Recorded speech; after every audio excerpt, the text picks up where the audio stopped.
সবচেয়ে বড় চ্যালেঞ্জ এখন আমাদের জন্য রাইট ট্যালেন্ট অ্যাকুইজিশন। সবচেয়ে কমপ্লায়েন্সে আমরা পিছিয়ে পড়ি ওয়ার্কিং আওয়ারে। এআই নিয়ে আমরা এখন পর্যন্ত সরাসরি এইচআরে এখনও আমরা এটাকে আমি বলবো ইমপ্লিমেন্ট করতে এখন আমরা পারি নাই। কোনো এমপ্লয়ি প্রথম মাসে খারাপ করলো, সেক্ষেত্রে তার একটা রিমিডিয়াল অ্যাকশন নেওয়া যায়, সে নিজে নিতে পারে।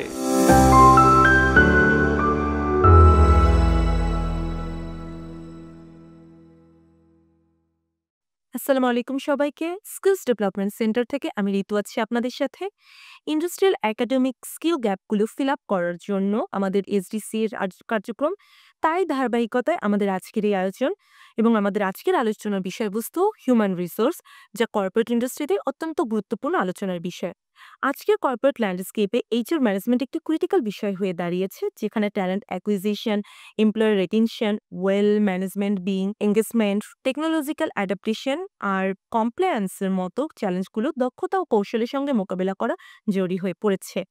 এই গুরুত্বপূর্ণ বিষয়গুলো আলোচনা করার জন্য আজকে আমাদের সাথে উপস্থিত আছেন এদেশের স্বনামধন্য এইচআর প্রফেশনাল, ৩ দশক ধরে বাংলাদেশের শীর্ষস্থানীয় কর্পোরেট প্রতিষ্ঠানগুলোতে এইচআর ডিপার্টমেন্টে কাজের অভিজ্ঞ এবং ড্রিম ম্যাচ এইচআর ইনোভেশন এর প্রতিষ্ঠাতা ও সিইও জনাব Mohammad Rafiqul Islam. Welcome sir, thank you for coming. Sir, traditional performance appraisal সিস্টেমে বছরে একবার মূল্যায়ন করা হয়, অন্যদিকে মডার্ন পারফরমেন্স অ্যাপ্রেজাল সিস্টেমে কন্টিনিউয়াস ফিডব্যাক পাওয়া যায়। আপনার মধ্যে দুটির মধ্যে কোনটি বেশি কার্যকর এবং কেন? ট্র্যাডিশনাল অ্যাপ্রেজাল সিস্টেমে বছর শেষে ইভ্যালুয়েশন করা হয়, যেটাকে আমরা অ্যানুয়াল রিচুয়ালস বলি। এই ক্ষেত্রে যেটা হয়, যদি কোনো এমপ্লয়ি তার পারফরমেন্স খারাপ হয়ে যায়, সেটাকে আর রিমেডিয়াল অ্যাকশন নেওয়ার কোনো সুযোগ থাকে না।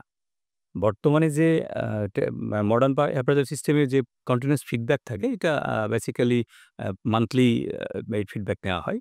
তো সেক্ষেত্রে যদি কোনো এমপ্লয়ি প্রথম মাসে খারাপ করলো, সেক্ষেত্রে তার একটা রিমেডিয়াল অ্যাকশন নেওয়া যায়, সে নিজে নিতে পারে, তার সুপারভাইজার নিতে পারে, অথবা এইচআর ইন্টারভেন করতে পারে, যার ফলে তার সেকেন্ড মাসে তার পারফরমেন্সটা আবার সে ফিরে পায় এবং আলটিমেটলি বছর শেষে তার যে টার্গেট থাকে, তার যে এক্সপেক্টেড স্ট্যান্ডার্ড থাকে, সেই স্ট্যান্ডার্ড অনুযায়ী সে ডেলিভারি দিতে পারে। কোনো অর্গানাইজেশনে পারফরমেন্স ম্যানেজমেন্ট সহজ ও কার্যকর রাখতে আপনারা কি ধরনের সফটওয়্যার বা টুলস ব্যবহার করেন বা করতে পরামর্শ দেন? বেসিক্যালি নির্দিষ্ট কোনো সফটওয়্যার আমি পার্সোনালি রিকমেন্ড করতে চাই না, কারণ প্রত্যেকের নিজস্ব ওয়ার্ক স্টাইল আছে, প্রত্যেক অর্গানাইজেশন তার নিজস্ব ওয়ার্ক ফ্লো অনুযায়ী চলে। বাট ইন্টারন্যাশনালি রিকগনাইজড যে সফটওয়্যার আছে, এসএপির সাকসেস ফ্যাক্টর আছে, বাংলাদেশে অনেক অর্গানাইজেশন আছে যারা নিজস্ব ইয়ারপি ব্যবহার করে থাকেন।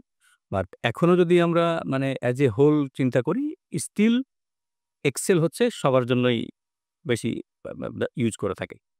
বাট আমি যেটা রেকমেন্ড করতে চাই, প্রত্যেকেরই আসলে নিজের ইআরপি পদ্ধতিতেই এটা করা দরকার। কারণ ইআরপি যেটা সুবিধা হয়, সেটা হচ্ছে কোনো ইনফরমেশন যদি একবার কোনো জায়গাতে ডাটায় এন্ট্রি দেওয়া হয়, সেক্ষেত্রে ওই ডাটাটা প্রত্যেকটা জায়গা থেকে পুল করে নিতে পারে। ইআরপি সিস্টেম এটা সুবিধা। তো যখন আমরা পারফরমেন্স অ্যাপ্রেজালে যখন আমরা ডাটা এন্ট্রি দিতে চাই, তখন আর যদি আমাদের ইআরপি থেকে থাকে, তাহলে সেক্ষেত্রে দ্বিতীয়বার ডাটাটা এন্ট্রি দেওয়া লাগে না, যার ফলে পারফেকশন হয়। সুতরাং আমি রিকোয়েস্ট করব, প্রত্যেকেও রিকমেন্ড করব, যেন তারা নিজস্ব ইআরপি ইউজ করে, তাতে করে তাদের পারফরমেন্স অ্যাপ্রেজালের স্কোরটা সঠিক আসে। স্যার, এআই কিভাবে এইচআর বিভিন্ন ফাংশনে ব্যবহৃত হচ্ছে সেটা নিয়ে আপনার অভিজ্ঞতা যদি একটু বলতেন। এআই আমাদের দেশে অতীব নতুন কনসেপ্ট, যদিও অলরেডি এটা অনেক আগে থেকেই আছে।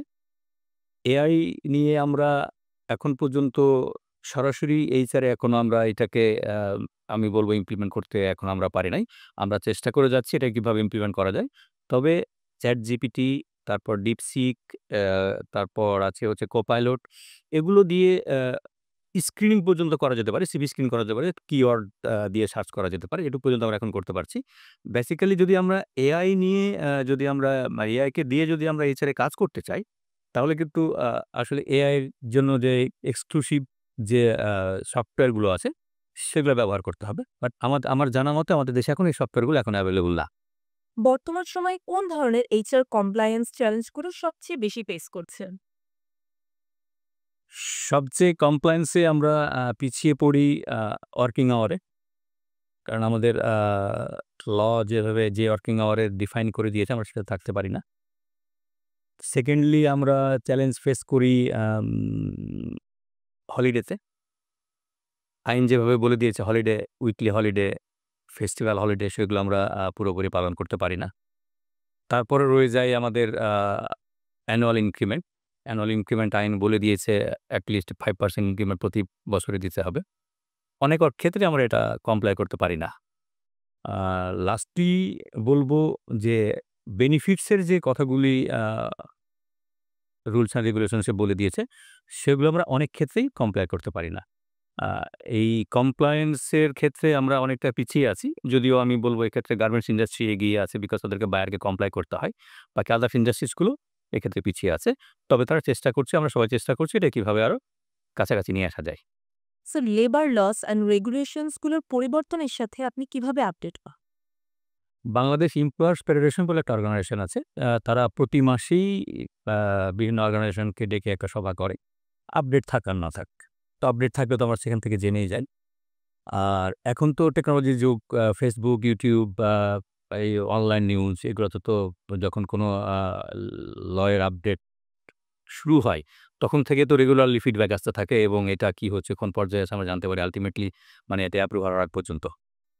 স্যার বর্তমান সময়ে আপনি এইচআর পেশায় সবচেয়ে বড় চ্যালেঞ্জ কোনটা মনে করেন? সবচেয়ে বড় চ্যালেঞ্জ এখন আমাদের জন্য আ রাইট ট্যালেন্ট অ্যাকুইজিশন। এটা সবথেকে বড় টাফ হয়ে গেছে। কারণ রাইট স্কিল ম্যাচ করাটা সবচেয়ে বড় চ্যালেঞ্জ এখন। সেকেন্ড হচ্ছে রিটেনশন। রিটেনশন করাটাও একটা বড় চ্যালেঞ্জ হচ্ছে কারণ এখনকার আ যারা আ জেন জি বলি প্লাস মিড লেভেলে যারা আছেন, তারা কোনোভাবেই যেন এক জায়গায় রিটেন করতে চান না। তারা সবসময় একটু সবসময় সুইচিং টেন্ডেন্সি থেকে থাকে। তারপর রয়ে গেল চ্যালেঞ্জ হচ্ছে এমপ্লয়িদেরকে এনগেজ করা। এমপ্লয়ার এনগেজ হতে চায় না, তারা স্যাটিসফাই হতে চায় না। আর লাস্টলি হচ্ছে এমপ্লয়িদের যে স্যাটিসফ্যাকশন স্কোর সেটাকে আপওয়ার্ড করা। স্যার আপনার মতে আধুনিক এইচআর প্র্যাকটিসে এআই এর ভূমিকা কিভাবে ডিফাইন করবে? এআইতে এইচআর এর ভূমিকাটা এখন ধীরে, ধীরে গুরুত্বপূর্ণ অবশ্য হয়ে উঠবে। এ কারণে যদি আমরা এখন শুরু করি নাই, বাট অবশ্যই এখন আমরা এআই, এইচআর, এআইকে আমাদের ইনক্লুড করতে হবে। সেক্ষেত্রে যেই আমরা ভূমিকাগুলো এইচআর এআই প্লে করবে সেটা হচ্ছে প্রথমত আমি বলতে চাই ডেটা ড্রিভেন ডিসিশনটাকে অটোমেটিক এআই করে ফেলবে। এমপ্লয়ি এনগেজমেন্ট বাড়াবে। তারপর আরেকটা যেটা কাজ করবে এআই সেটা হচ্ছে হায়ারিং প্রসেসকে আনবেস্ট করবে। স্যার বাংলাদেশি প্রেক্ষাপটে আগামী ৫ থেকে ১০ বছরে এইচআর পেশার ভূমিকা কেমন হবে বা কোন দিকে যাবে বলে আপনি মনে করেন? ৫ থেকে ১০ বছরের মধ্যে এইচআরকে পুরোপুরি ডেটা ড্রিভেন হয়ে যেতে হবে। ডেটা ছাড়া প্রত্যেকটা ডিসিশন ডেটা ড্রিভেন ডিসিশন হতে প্রত্যেকটা অ্যাক্টিভিটি ডেটা ড্রিভেন হতে হবে। মিন টাইম আমাদের এআইকে ইনক্লুড করে ফেলতে হবে এইচআর এর সাথে। এছাড়া আমরা একেবারে পিছিয়ে পড়ব। এখন যে আরো রোল দুটো আমরা প্লে করে থাকি সেটা হচ্ছে চেঞ্জ এজেন্টের রোল আমরা প্লে করে থাকি। সেইটাকে আরো অ্যাক্টিভলি করতে হবে যাতে করে, কারণ এখন যেভাবে টেকনোলজি ঢুকছে এইচআরে, তাতে করে চেঞ্জটা খুব ফ্রিকুয়েন্ট চেঞ্জ হবে। তো সেই চেঞ্জ এজেন্টটা এইচআর চেঞ্জ এজেন্টের মাধ্যমে কাজ করে, সেই চেঞ্জটা যেন অত্যন্ত স্মুথলি হতে পারে সেভাবে এইচআরকে অত্যন্ত আ গুরুত্বপূর্ণ রোল প্লে করতে হবে। এবং আমি ফাইনালি বলতে চাই যে স্ট্র্যাটেজিক পার্টনার হিসেবে এইচআর যে রোলটা এখন আছে সেটাকে আরো ইন ডেপথ নিয়ে যেতে হবে। প্রতিটি স্ট্র্যাটেজি ফর্মুলেশনের সাথে থেকে শুরু করে একেবারে এক্সিকিউশন পর্যন্ত প্রত্যেকটা জায়গাতে এইচআরকে রোল প্লে করতে হবে। স্যার এআই দ্বারা কোন এইচআর ফাংশনগুলো সবচেয়ে বেশি উপকৃত হয় বলে আপনি মনে করেন? Thank you. এআই হচ্ছে রিপিটেটিভ জব করার জন্যই এটা পারফেক্ট। তো আমরা যে সমস্ত কাজগুলো রিপিটেটিভলি করে থাকি এইচআর ডিপার্টমেন্টে, যেমন রিক্রুটমেন্ট রিপিটেটিভলি করা হয়, এখানে সিভি স্ক্রিনিং এর জন্য রিপিটেটিভলি করা হয়। সুতরাং এখান থেকে সে রোল প্লে করতে পারে। পারফরম্যান্স অ্যাপ্রাইজালের সময় আমরা যে ডাটাগুলো কালেক্ট করি এবং ডাটাগুলো কালেক্ট করে মানে পারফরম্যান্স স্কোরটা ক্যালকুলেট করি, সে জবগুলো রিপিটেটিভ সেটা সে করতে পারবে। তারপর আমরা এমপ্লয়ি এনগেজমেন্টের জন্য যে কাজগুলো করি বেসিক্যালি একটা চ্যাটবোর্ড তৈরি করে যে ফ্রিকোয়েন্ট লাস্ট কোশ্চেনগুলো আমরা যেটা করি, এমপ্লয়িরা যাতে কোনো তার কোয়ারি হলে সে সরাসরি ওখান থেকে দিতে পারে, সেই কাজটা করতে পারে। আরেকটা কাজ করতে পারে হচ্ছে যেটা আমরা বলি পেরোল একটা repetitive job, attendance repetitive job. এই জবগুলোই এআই পারফেক্টলি করতে পারে এবং এর ফলে আমার হিউম্যান এফোর্ট নষ্ট হয় না। এসটিসি থেকে কর্পোরেট এইচআর এর জন্য আমরা কি ধরনের প্রোগ্রাম লঞ্চ করতে পারি? আ আমরা তো এইচআর ক্যানভাস অলরেডি আমরা করছি। এরপরে আমি যেটা বলব strategic HR planning, job evaluation, তারপর স্ট্র্যাটেজিক কম্পেনসেশন ম্যানেজমেন্ট। এই ৩-৪টা প্রোগ্রামই আমার কাছে মনে হচ্ছে মানে খুবই জরুরি।